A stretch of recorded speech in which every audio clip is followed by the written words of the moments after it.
Ukraine's counteroffensive has been the talk of the media and the talk of many military experts and armchair generals alike, as well as those self-proclaimed experts on Twitter who go around tweeting about anything they don't know about.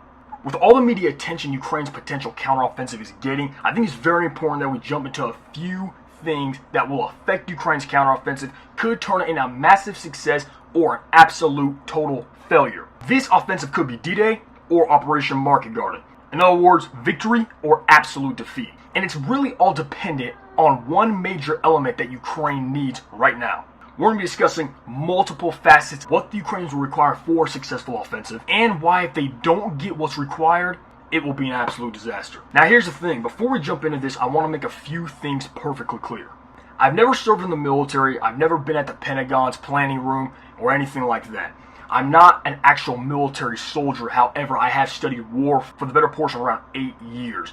And so I know a little bit about warfare and the way it goes and how successful operations are supposed to go and what they require to move forward. But I am taking the facts as they are and compiling them into this presentation to help you have a better understanding about what's about to happen in Ukraine within the next few weeks. Before we get into our deep dive, I want to make something very, very clear. I'm going to be discussing primarily principles of warfare. This is something very crucial for all the viewers to understand.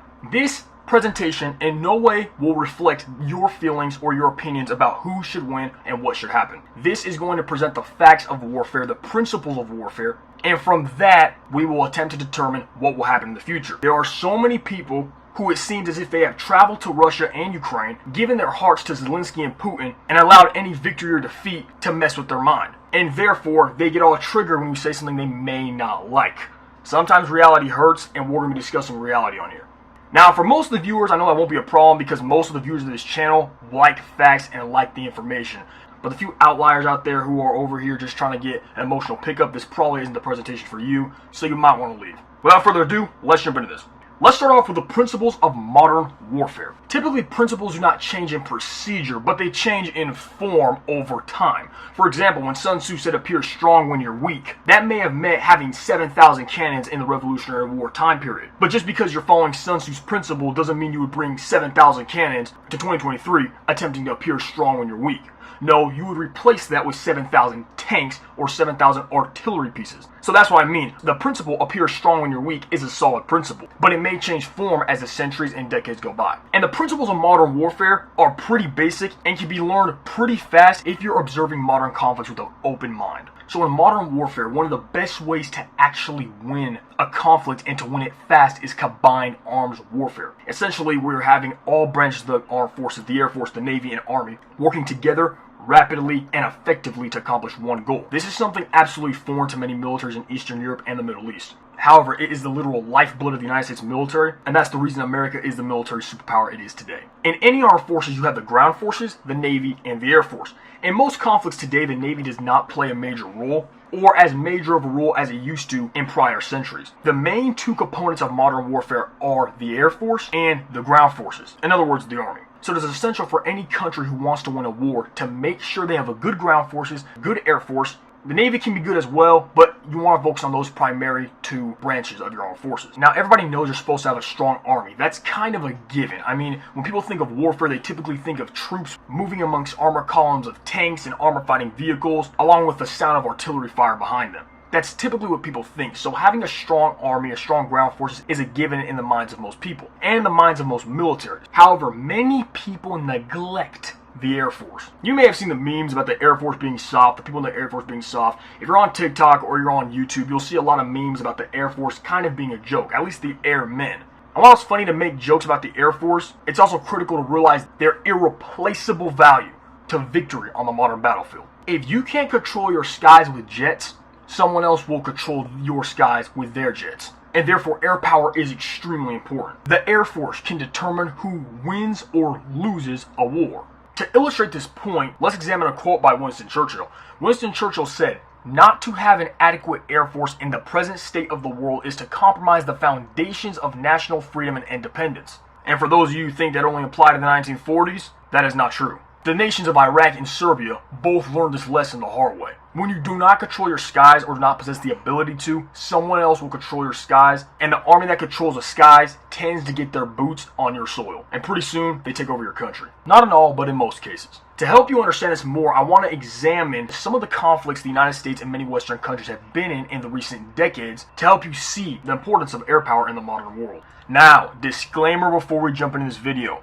The conflicts I am about to name, I am not taking a side over. If you're from the countries that were involved in this conflict, I'm not trying to be disrespectful to your country in any way. Nor am I taking any sides, as I understand that conflicts are rarely a case of absolute good versus absolute evil. I'm simply taking historical events and retrieving lessons we can learn from them about modern warfare, especially the war in Ukraine. So, let's travel back to 1999. In 1999, there was a bloody and famous war between the ethnic Albanians of Kosovo and the Serbians under the command of Slobodan Milosevic.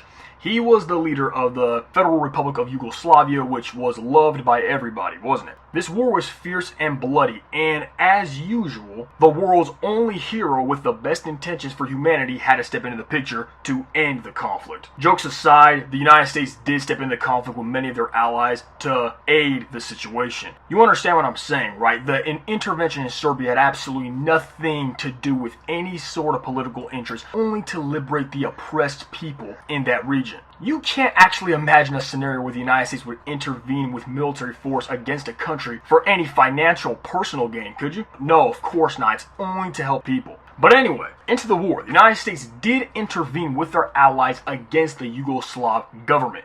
This war, which turned into a 2.5-month NATO victory, could have lasted much longer than that and turned to heavy NATO casualties had it not been for the United States Air Force. And here's where I'll begin illustrating the power air forces can have to determine the destiny of a conflict. Now, before NATO actually began the main phase of this operation, innocently known as Operation Noble Anvil, NATO considered a ground attack against the Yugoslav government. And that's not hard to conceive. I mean, the United States Armed Forces are on a totally different class than Serbia ever was or ever could be. And I'm pretty sure there's not an element of doubt in anybody's head that the United States Army could easily smash Serbia. In fact, General Wesley Clark, Supreme Allied Commander of Europe, was quote-unquote convinced that planning and preparations for ground intervention, in particular, pushed Milosevic to concede. And while General Clark, I'm pretty sure, had the best of intentions and was totally honest in his assessment, the actual action that took place against the Yugoslav government was done almost solely by the air forces of NATO. And I'm just going to assume the NATO Air Forces was what forced the Yugoslav government to capitulate, because typically kinetic energy persuades people more than cheap talk. Now, during the NATO action against Yugoslavia, France and Germany had vigorously opposed a ground offensive. French estimates suggested that an invasion would need an army of 500,000 troops to achieve success. Yugoslavia had a massive army. They sucked in their equipment, sucked in their training, and probably sucked in about every element an army can suck in, but they had numbers on their side. I mean, even if you're a great boxer, the top in your class, you could be an expert at boxing. You could be the deadliest fighter in your city. But if you have to come up against 15 or 20 quote-unquote sucky other boxers, you might want to bring 2 or 3 of your friends, because extreme skill can still be subdued by extreme numbers. That being said, the estimated required NATO force of 500,000 troops to achieve success, totally unattainable by most NATO countries. This left NATO, particularly the United States, with a clear view that a land operation had no support.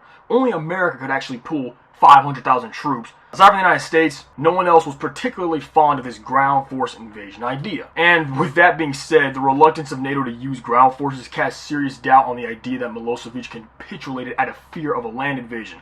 Remember our friend General Wesley Clark?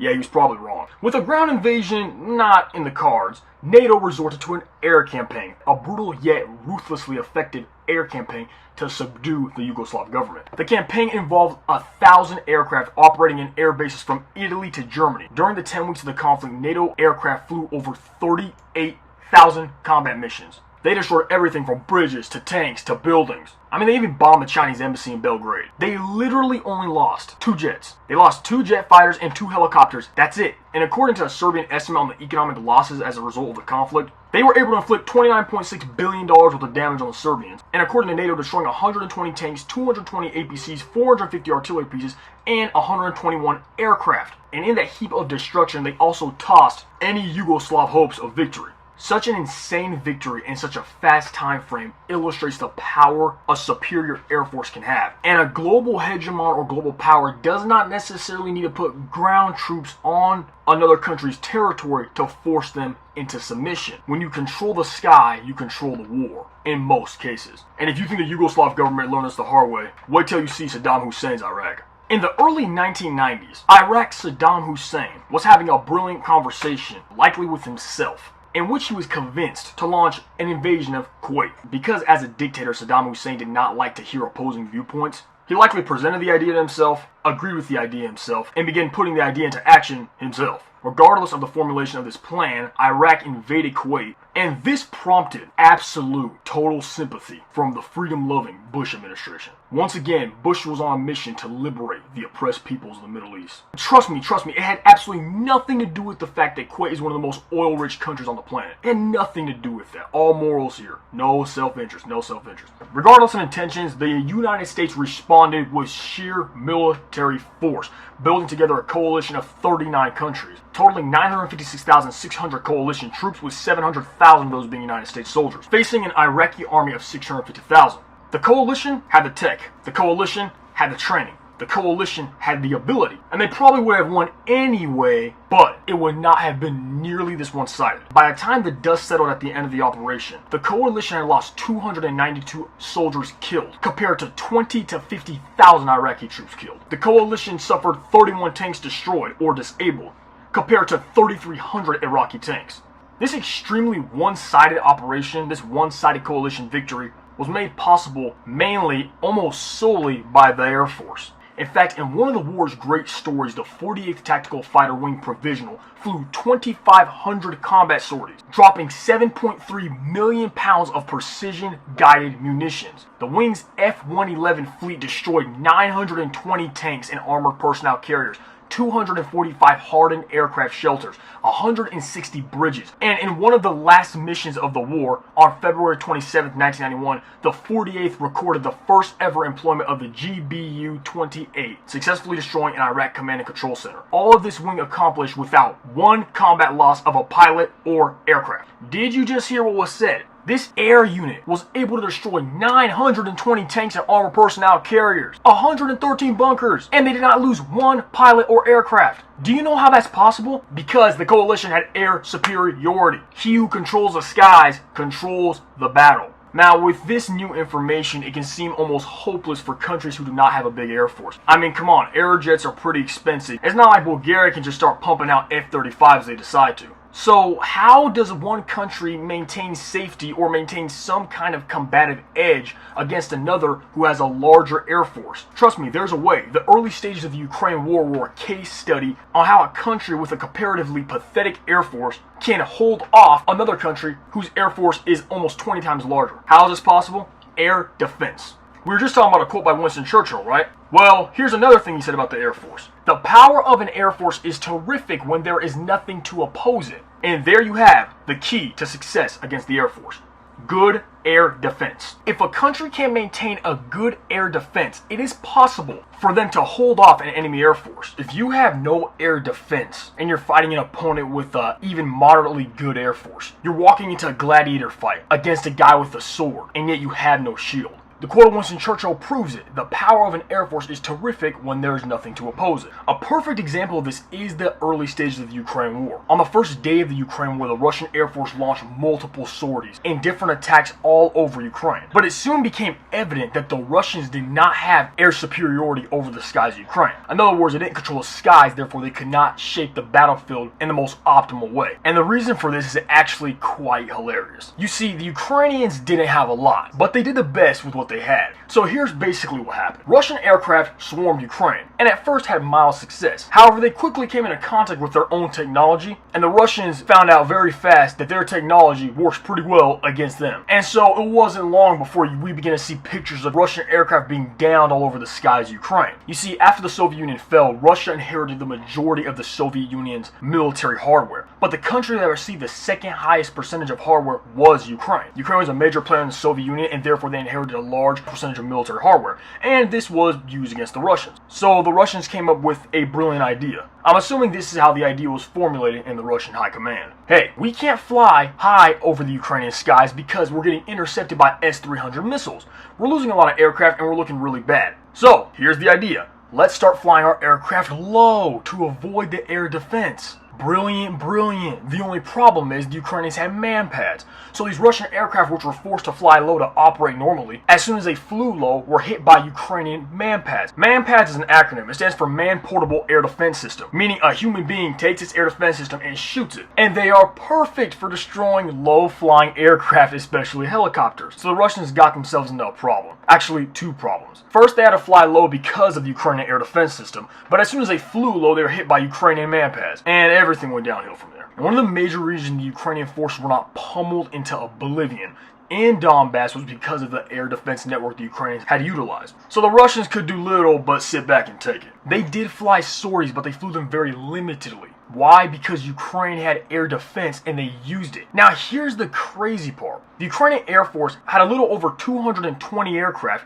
at the beginning of the war in 2022. At that same time, Russia had almost 4,000 aircraft. That is almost a 1 to 20 difference in favor of Russia. And yet they still did not control the skies. Now remember that I told you during the NATO intervention in Yugoslavia, in the 10 weeks of that conflict, NATO flew over 38,000 combat missions? Well, in the first 6 months of Russia's war in Ukraine, they flew 20,000 sorties, but fewer than 3,000 of these entered Ukrainian airspace, likely due to the fear of Ukraine's sustained air defense. So NATO flew more than 10 times the amount of combat missions in 10 weeks than Russia was able to fly in 6 months. Now people will take that and be like, oh, the Russian Air Force must suck. No, that's not what you should be taking out of this entire picture. The conclusion that should be formulated is the power of air defense systems. You can have the best pilot in the best aircraft with the best training, but if he gets hit by an air defense missile, he will be incinerated. No amount of training mitigates the consequences of an anti-air missile getting in contact with human flesh.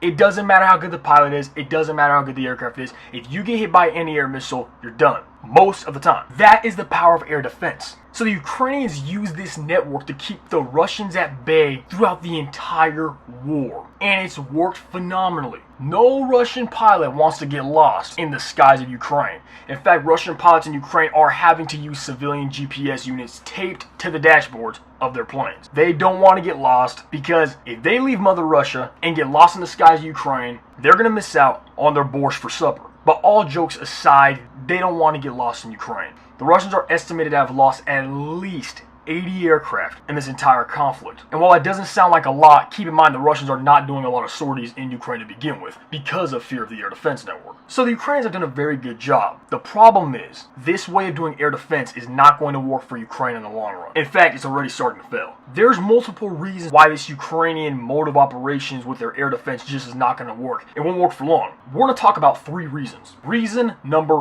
1. The Russians got smart. Instead of using aircraft to go probe the Ukrainian skies and look for the weak spots, the Russians begin to fire missiles. Literally, Russian aircraft will be in Russian airspace, fire a missile, and the missile travels into Ukrainian airspace, and then it probes for the Ukrainian air defense.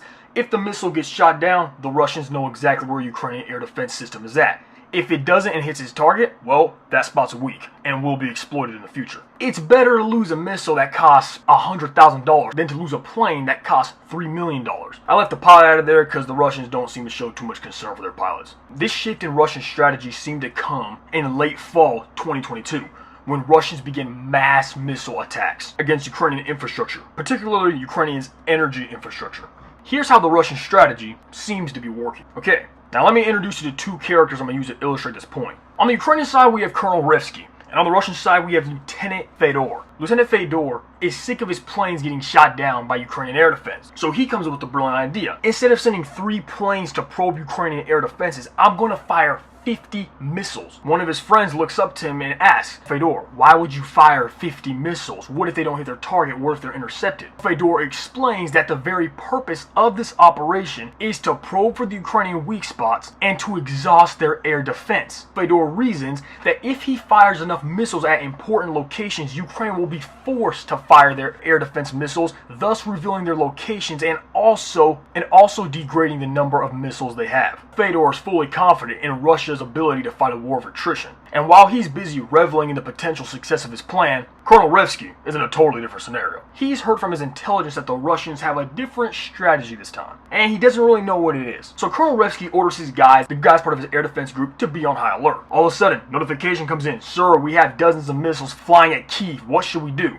Colonel Revsky hardly has time to think. He orders his air defense S-300 to engage the missiles. His unit opened fires, alerting the other unit to open fire as well. The S-300 missiles roar towards Fedor's attack missiles. As the offensive and defensive missiles meet in the sky, some of the Russian missiles fall like dead flies. The Ukrainian command begins to cheer until they realize a slight problem. Their air defense systems cannot handle all the missiles the Russians have fired. Now I'm going to pause the story real quick. I don't know the average of how many rockets Ukraine intercepts out of the ones the Russians fire, but let's just be slightly comical and take President Zelensky's for the Ukrainian interception. It seems like almost every time Russia launches a massive airstrike on Ukraine, Zelensky claims intercepted 90 to 95% of all the rockets that were fired. Let's be kind to his side and we'll just say he knocks out 90% of them. So Revsky and his Ukrainian air defense men are able to knock out 90% of the 50 missiles fired. The problem with that is 5 of the missiles still hit their mark. Revsky is horrified as 3 Ukrainian S-300 launchers are wiped out, and the other 2 Russian missiles strike Ukrainian ammo depots. Back at the Russian command, Fedor sees things rise up in smoke. He knows some of his missiles have been down, maybe even most of them, but Fedor is okay with that. He is willing to lose 45 missiles to knock out 3 Ukrainian air defense systems. Why? Because Russia can produce missiles much more than Ukraine can. They have a bigger population and a bigger labor force. Ukraine only has a limited amount of air defense systems, especially launchers. Fedor has now found his plan. Slowly but surely, he will erode Ukraine's air defense capacity by knocking out launchers and forcing the Ukrainians to use lots of missiles. What I just described to you is basically the Russian strategy with these mass missile strikes they've been carrying out. The Russians are well aware that Ukraine does not have the capacity to fight a war of attrition with Russia, and that's why they're doing that. That's why they'll launch so many missiles and have so many intercepted, but yet persist in this strategy. That's reason number 1. Ukraine can't fight a war of attrition with Russia.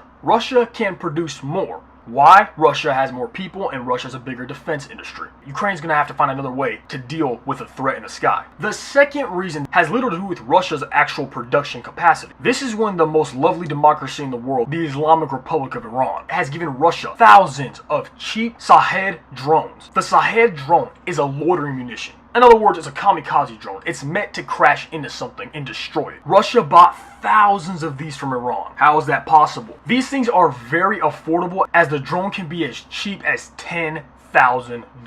Imagine this. You're Russia. You don't want to have your aircraft knocked out of the sky just to probe Ukrainian air defense systems. You've begun to use missiles on the Ukrainians, but that's costing you money. I mean, if the cheapest missile you have is $25,000 and the most expensive one can be almost $1 million, you fire enough of those, you're going to be having some financial problems in the military. So the trick is acquire cheaper equipment, yet maintain the same deadly effect that you had previously. And that's when your buddy Iran steps in. He's like, hey bro, listen, okay, if you help me out with my righteous war against the West and my own political interests that are totally right and have no intentions for harm of other countries in any way, then I'll give you these cheap drones. In fact, they're only $10,000, but bruh, since we're such loving pals, I'll give you a discount on it. You can take those drones and, terrorize the population of Ukraine and destroy their air defense system at the same time. And it makes perfect sense in the Russians' head, so yeah, totally, it's a done deal. Russia and Iran shake hands, and the guys who run the Ukrainian air defense quiver in their boots because they know they're about to get attacked with thousands of drones. Now, I already know that someone's going to ask this question. Well, if Russia bought thousands of Iranian drones and Ukraine has limited air defense, then why don't the Ukrainians just not intercept the drones? I mean, a drone can't be that damaging, can it? 1 drone may be tolerable. 2, 3, maybe even 10. 3,000 are a totally different story. And trust me, have 3,000 unmanned objects with missiles fly into your city, and you'll be understanding quite well why the Ukrainians are intercepting them. The problem with the Ukrainians attempting to combat these drones is they're extremely cheap, therefore Russia has so many of them, while an air defense missile is not cheap. So in the late fall, early winter, Ukrainian cities were getting pummeled by these drones. To kind of illustrate the deadly effect these drones have, let's go back to our two military men on both sides, Fedor and Revsky. Now Revsky is back next to what's left of his air defense unit, and he hears the news that Russia has purchased some drones from Iran. Revsky kind of chuckles himself. They're just drones. Come on, you can shoot these things down with guns. Why would we actually need to intercept them? Revsky is about to have his confident theory tested, and he's about to find out, unfortunately, that it's wrong. Back on the Russian side, Fedor has a grim smile on his face. He just got a package of 150 Shahed-136 drones, and he can't wait to aim these things straight at the Ukrainians. He gives the order, and all 150 of them take off. Back on the Ukrainian side of things, Revsky is about to have the scare of his life. His radar detects that something's flying towards him,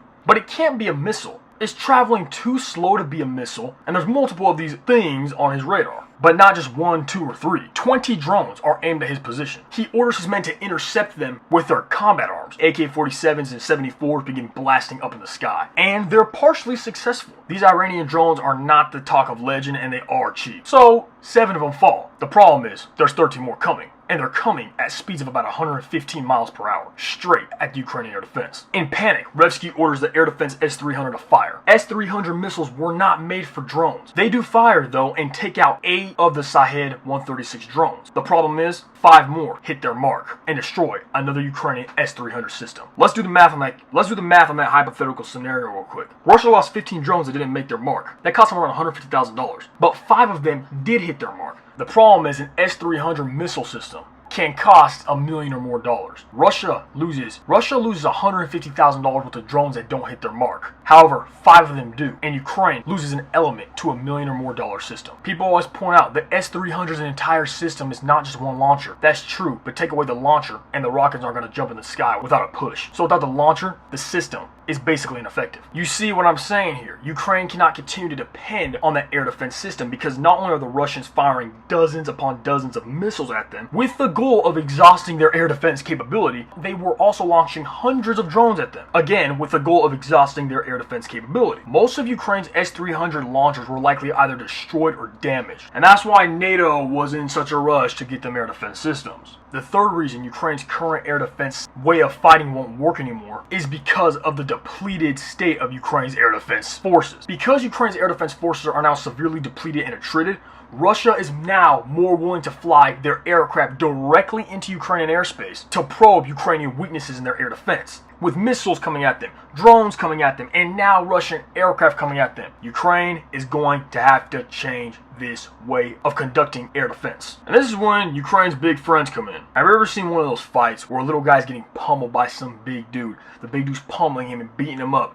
And then all of a sudden, he whistles real quick and 12 guys show up. Some are bigger, some are smaller, but 12 guys, 24 fists, the bully's in trouble. NATO's not just going to let Ukraine sit there and get pummeled. So this is when they step in by giving their aid. The United States has given Ukraine at least 2 Patriot air defense systems. And they've also given them, and Norway and the US have also worked out a deal where they gave Ukraine one of their NASAMs. NASAM simply stands for Norwegian Advanced Surface-to-Air Missile System, also known as National Advanced Surface-to-Air Missile System. Okay. Alright, we're almost done. Not to mention that Ukraine is also going to get other European air defense systems. And make no mistake, these European air defense systems are likely just as deadly as their American counterparts. So, NATO gives these air defense systems to Ukraine. And Russia, well, they obviously aren't too happy. Russia sees NATO giving these air defense systems to Ukraine, and being the loving neighbor and the friendly, dependable ally that Russia is, Russia decides to wipe these air defense systems off the map. US air defense systems arrive, and they're soon put to the test. Just recently, Russia launched a massive attack on Kyiv, firing over a dozen missiles. The goal of this Russian attack was likely to target the Patriot battery itself. This attack included Russian hypersonic Kinzhal missiles. Ukraine claimed to down 6 Russian hypersonic missiles along with many others, and they claimed that the Patriot battery was not destroyed. Because obviously the goal of this assault was the US Patriot battery sent to Ukraine, and if it was destroyed, that'll be a massive PR blow for Ukraine and a massive PR boost for the Russians. Again, Ukraine claimed it was not destroyed. They claimed they downed 6 Russian Kinzhal hypersonic missiles. If you have any ties to President Zelensky, please tell him to define what hypersonic means. I mean, I get he has to lie because he's the president of a country in a war, but I think if you knew the definition of hypersonic, he'd construct his lies a little better. To suggest that the Patriot system intercepted 6 hypersonic missiles, in my opinion, is just simply laughable. That's such a big pill to swallow, the US Pentagon wasn't even swallowing that pill. Have you ever seen somebody make such a fool out of themselves that their friends begin to distance themselves because of what they're saying? That's pretty much what happened here. Ukraine claims to down 6 of the Kinzhal missiles, and the United States Pentagon doesn't even want to comment on it. The Russians, of course, in their total honesty, they claim they destroyed the Patriot. However, the United States did say the Patriot may have been damaged, quote unquote may. When the Pentagon says may about something negative about itself, you can take that as a yes. The Patriot was most likely damaged. I wouldn't take the Russian claim for it being destroyed, but it was damaged. And this proves that the Russians are after those Patriots. They're after Ukraine's new air defenses from the West. And it looks like they're following the same strategy they did before. Overwhelm these air defense systems with multiple missiles. With one Patriot battery likely damaged, that means the Ukrainians only have one more that's undamaged. The Russians are going to keep doing this until they destroy those Patriot defense systems. And forget the idea that Russia's running out of missiles. The media has been saying Russia's running out of missiles since the first month of the war. And here we are over a year later, and they're still firing the missiles. But I will tell you this, if it was as easy for Russia to create missiles as it was for the media to lie, there will be no Patriot battery. So the Russians are going to try to destroy the Ukrainian air defense systems. They're going to try to find a weak spot and exploit it. And that's why NATO is going to have to do more. NATO is going to have to send more air defense systems. But they're also going to have to do something else. They're going to have to send more jets. If the Ukrainians don't have jets, they're still going to be victim to hundreds of Russian missile and drone attacks. NATO needs to stop forcing Ukraine to be reactive and give them the ability to be proactive. Give them jets if NATO really wants them to win. So yes, without the jets, without more air defense system, Ukraine's going to be in trouble. But if they get these things, Ukraine can turn the tide against Russia. That's all I have for you today. Be sure to subscribe to the channel to get more in-depth analysis like this about the Ukraine war and find out what's really going on. God bless you, and I'll catch you next time.